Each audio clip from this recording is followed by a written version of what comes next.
Hi, welcome to Grocery COVID Live. I'm Meg Major with Winsight Grocery Business, along with my editorial colleagues, Kat Martin, our content manager, and our senior editor, Jennifer Straley, and of course, supermarket guru, Phil Lempert.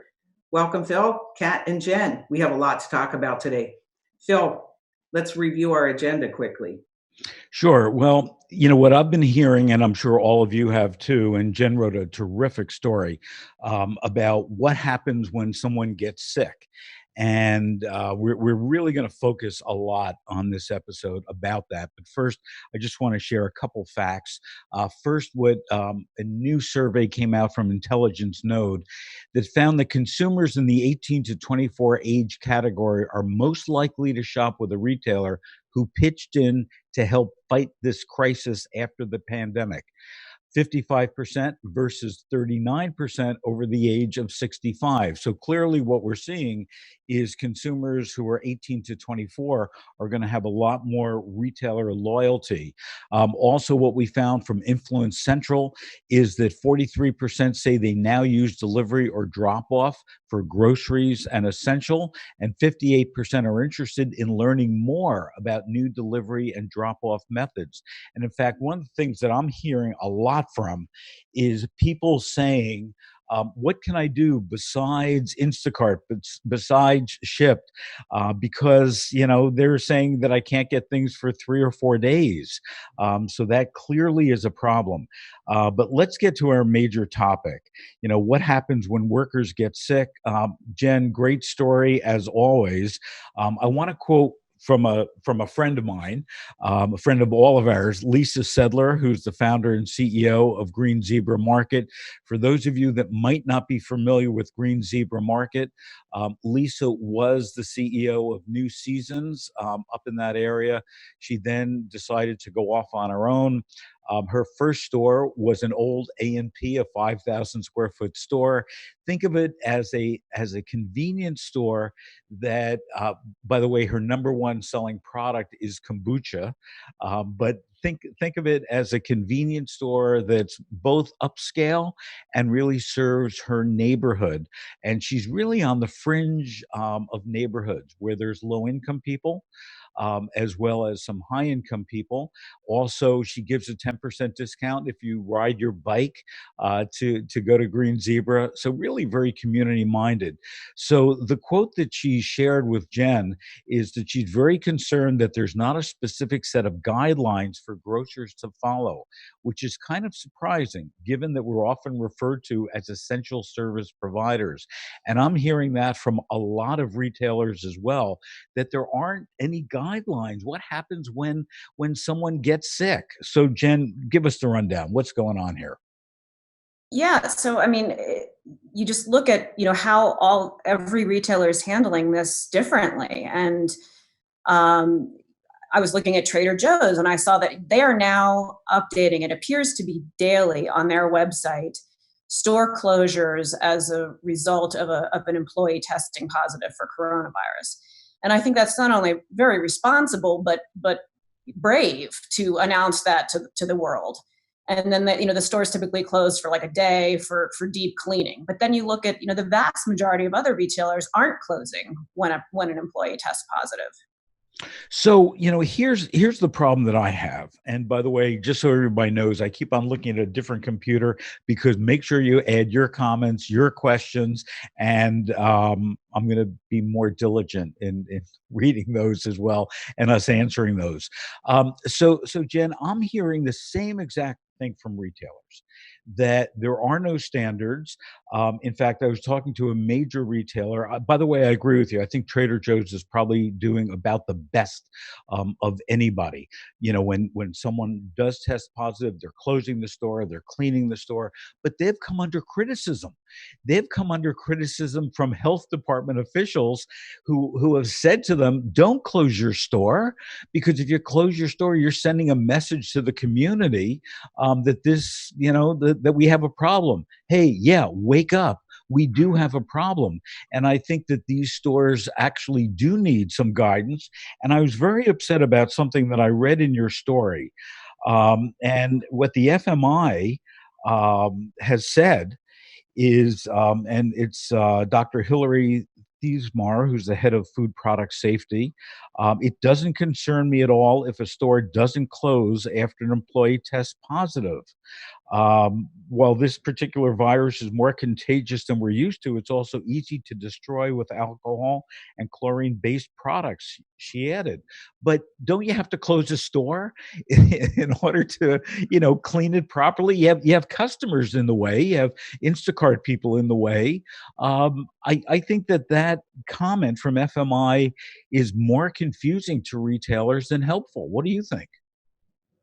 I think that it's not been fair to anyone, to retailers, to the people who are shopping in the stores, that there is no one voice mandating protocol to safeguard the store, and protocol for when an employee tests positive. And so that brings us to yesterday afternoon, the United Food and Commercial Workers International Union is urging the CDC to change that and to immediately mandate guidance for grocery stores, pharmacies, and food processors, with a standardization of safety protocols. Is it going to happen? Yeah, and to add to that, I know we talk a lot about what's going on in retail, but our supply chain is having that same issue. We've had workers test positive in meat processing plants where, the plants have had to shut down. Those workers are just as angry as the retail grocery workers about the safety issues that have been put in place in the facilities. So they're staging walkouts as well, too, because they don't feel as though their health is being protected as well as it should be. But to Jen's point, there is no, overarching mandate to say this is the way it needs to be. So every company is just kind of up in the air and trying to figure it out as they go. So Meg, what we have is we have a situation across the entire supply chain of people not knowing what to do. What's the answer here? Well, I was just going to concur with or tack on to what Jen had talked about with UFCW calling on the CDC, but Senator Ed Markey of Massachusetts went as well out there to call on the US FDA and the USDA to at least give some sort of guidance to bridge the disconnect between what employees say they want and what various retailers are doing to address that.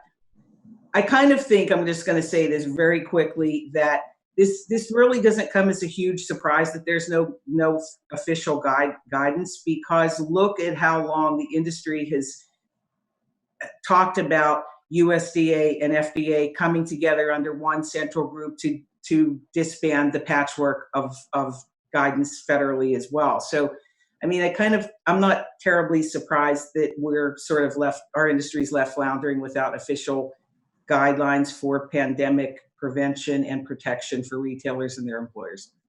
Well, the other interesting thing that I'm finding, I think everybody knows that the Retail Dietitians Business Alliance exists, and we have all our retail dietitians unified, that they're now being, called on by their retailers to help with this situation and really to explain what's going on, and frankly to be the face that's out there to a lot of shoppers to say, here's what you should do. Keep in mind, an RD is probably the only science-based employee, certainly at store level, that we find. So a lot of patchwork, as to use your word, Meg, is taking place, but I'm really concerned. And we're getting some questions from people that are saying, for example, Ashley says, the answer, it depends. Companies need to follow protocols, including cleaning protocols set by local and state health departments. These protocols may vary depending on the amount of community spread of COVID-19 in a given area. Ashley, I agree with what you're saying, but one of the things that I'm hearing, and like to hear from, Kat, Jen, and Meg on this too, is that the retailers really are seeking some guidance, some cohesiveness. We see that from Lisa's comment, Lisa Sedler, that they just don't know what to do, and some stores don't want their employees wearing masks because they think it gives a signal that there's something wrong. We still have stores that are now keeping people limited to the number of people who can come into the store, but the line outside the store, the people are not 6 feet apart. So what do we need to do as an industry here? And Meg, maybe you can start us off on this, that says, hey, we're all in this together. We know we have a problem. We know it's not going away as quickly as we had hoped. The food industry is critical for people to live. And unless we're just going to, close up stores, Kroger's testing a dark store, which is only for delivery. Unless we're all going to go to delivery, we've got to fix what's going on in stores. Consistency would be a big, big help. But I was also going to holler back to Jen and say, Lisa told us that, Phil, at the earliest stage of COVID-19 outbreak, it was really not even a massive thing that it has become since. So the idea that was about a month ago when Lisa shared that, a little bit over a month ago, that Lisa shared that with us, and the things that we've seen that making it up as we go across the board, it has really kind of brought us to a very place of big vulnerability and a lot of consumer confusion. Jen, continue your thought though with, I guess I was going to say, what's your take on UFC's call on CDC, and also Albertsons is supporting that call?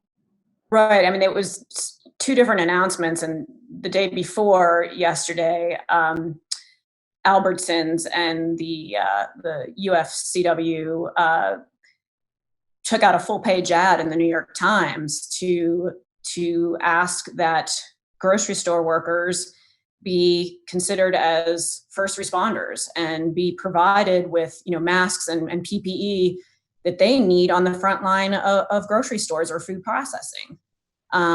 So I think that there's a real need to have this standardization of safety protocols and procedures, because it guarantees that employees are getting masks that they should be wearing, and then it takes out the everyone's coming up with their own pandemic playbook, on the fly. Now we've all got, it's a non-issue. We're being told everyone must wear a mask to work, So what does it mean? What does it mean if, and hopefully this does happen, that grocery workers are deemed first responders? How does that change things? It puts them in at the front of the line to receive PPE, so to get masks and gloves so that they can do their jobs safely. So it becomes mandatory. Right. Got it. So, when I look at retailers and what retailers are faced with, they're now being bombarded with all kinds of things, not having food on the shelves and so on. How much import do you think that retailers are really giving to employee health and wellness? Are they just looking, for people to show up and be able to operate? I know that Walmart, we talked about this before, is testing everybody who comes to the store, every employee, with a electronic thermometer. And if they have a fever, they're being sent home if it's over 100 degrees, and with pay. Matter of fact, Walmart's doing a yeoman job on that. But what else are we seeing, across the board, across the country, that needs to be highlighted or needs to be, shame on you, Mr. Retailer?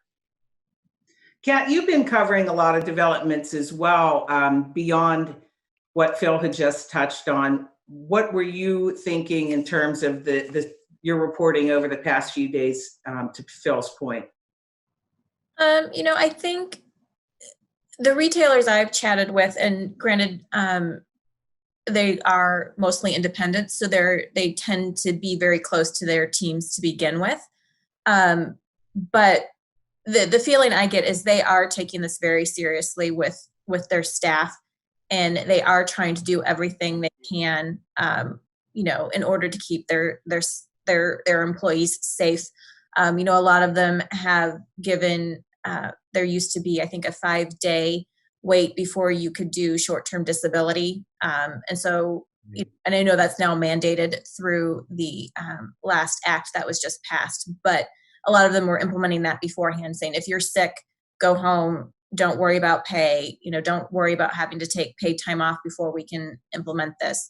So, I think it's just, I think they do care, but, business does have to go on. But they don't want anyone sick in their stores either. So it's a matter of, if you don't feel well, don't come, because everybody, nobody wants to spread this to customers. Phil, I think one of the other points I was going to just ask you and the group is, what's the likelihood that this is going to happen? To me, my expectations are fairly low that that guidance is going to be given, but at the very least, it would sure be helpful. What do you think? What's your handicap? Do you expect to see guidelines issued? No, I agree with you. I agree with you 100%. All the retailers that I've spoken to, and I've spoken to a lot over the past few days, every retailer is saying, we want guidance. We need guidance here, not only when an employee gets sick, but what we should be doing. Should we have one-way lanes? Should we have people in the parking lots monitoring that people are 6 foot away? Down to those kind of details. And it's almost like giving retailers so much more on their plate to deal with. And in the case of some retailers, such as Publix, they're going to go ahead and leave it up to what they want to do, even in store, to their store managers. That took me aback a little bit, because you figure what store managers are up against as it is, trying to just manage the next eruption that demands their attention. But for them to be in the position, I think, is a little bit of a rock and a hard spot, because it's gutsy of Publix to have that much confidence in its managers. I think it speaks volumes to the faith and trust they have in their men and women managers. But I think it would be really helpful. I'm still saying consistency. It's at least important to me corporately. So here's the problem with what I see, and I agree with you about Publix. So first of all, their store managers are great. Let me say that, but their store managers are not health professionals. Number one, they are not trained doctors or nurses. What happens if there's a Publix that has, and again, we're talking about, Florida, for example, just one of their markets, where there's a lot of older people, older shoppers who are coming into that. Does that store manager say, okay, here's what we're going to do, versus a Publix, a mile away that has younger shoppers? And from a consumer standpoint, if I had the choice of going to a Publix where people were wearing gloves and did have face masks, and one that didn't, hey, I would go to the one that had, the face masks. I would want that store manager. So are they pitting, Publix stores against Publix stores by doing this as well? Exactly. It puts so much out there to chance. And Phil, maybe we have higher confidence in knowing that makes sense for the PPE to be displayed, but I guess there's many people that they feel that that's sort of impure, and they don't want to give their customers the bad impression. I don't know.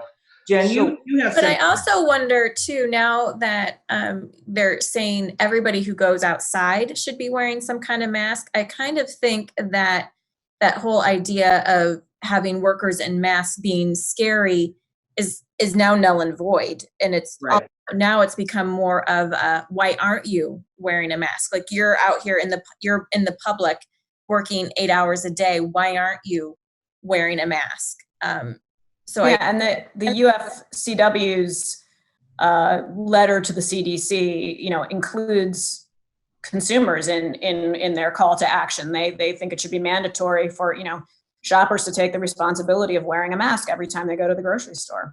Well, So, here in Los Angeles, as you say, Kat, that's what Mayor Garcetti has deemed appropriate. Has said to everybody, wear masks, whether you be a consumer, whether you be a retailer, and also let's remember, across the world. When we see pictures of people in Asia, just walking down the street, they all wear masks. This is well before COVID-19. So it's a new protocol, and for any retailer or any consumer to deny someone else's health because they don't want to wear a mask because they think it looks goofy or whatever else. I was talking to one retailer who said, I don't care what kind of face covering my employees have. It could be a mask. It could be a bandana that they draw a cartoon on. I don't care what it is, but I just want them to be wearing masks. Yeah. So, Kat, let's go back to what you were talking about from a consumer packaged goods standpoint, and certainly we've heard in the past couple of days Tyson had to shut down. I think it's 2 plants, either 1 or 2 plants. A couple other producers doing the same thing.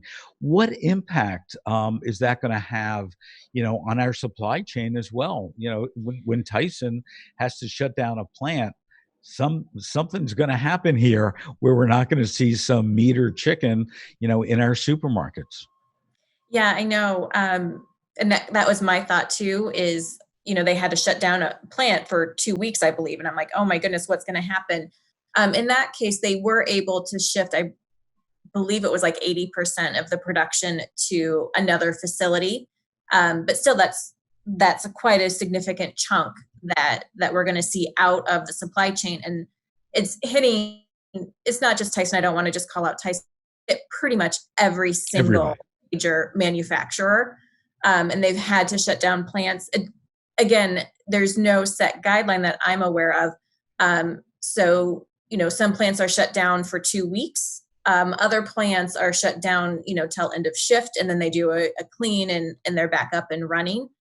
But I think this is going to start having an impact because it's not only, the workers are going to continue to get ill and not be able to come to work, and can we continue to have plants shut down for 2 weeks when, a shift comes down ill? And this is, unfortunately, with the manufacturing, it's not just usually 1 or 2 employees. It's usually, a significant number. It's 24 or 80. So this is having a big impact because they're working so closely together. And they are taking measures. I know Purdue has made shields that they put up in between their workers on the line, and they made them themselves. They just went to their maintenance crew and said, we've got to do something. And, they're made out of plastic or even garbage bags, so this is all very ad hoc. They're really kind of, having to come from a place of nowhere in order to keep their workers safe. But